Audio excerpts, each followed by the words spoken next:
आज दिल्ली शहर में आके हो,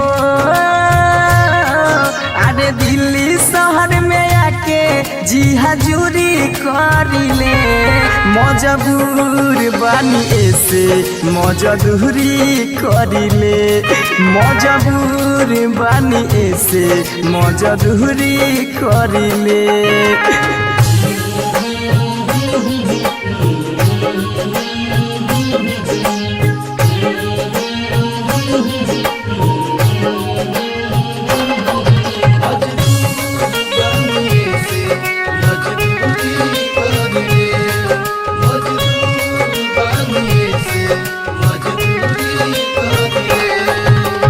हाथ जोड़िले साहब हमर दे दी कमाई आस लगा के घरे हमर रोवत होई माई रोवत होई माई।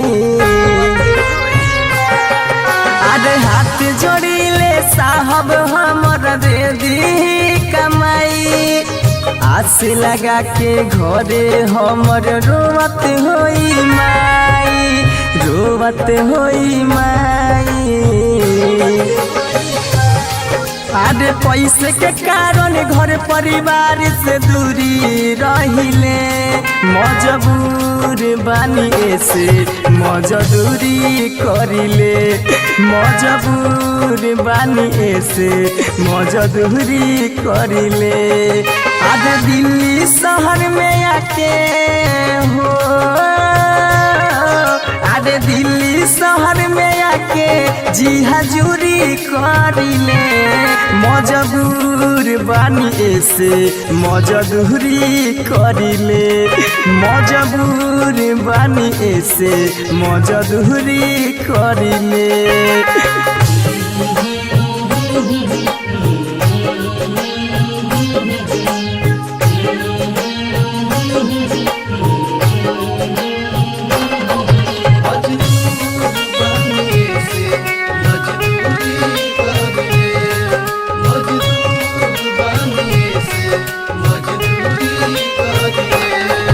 अरे बीबी बाली बच्चा के चिंता अलगे मोरी सतावे कदी उपकार के एक दिन घूम आई हम गावे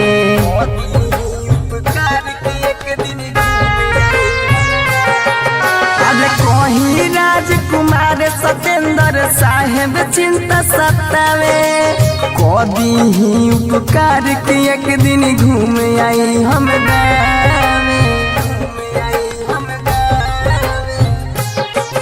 अरे कहे डमरू साल साल भर एक सूरी रहिले मजबूर बानी से मजदूरी करिले मजबूर बानी से साहब दीदी साहब घरे जाए के बा साहब।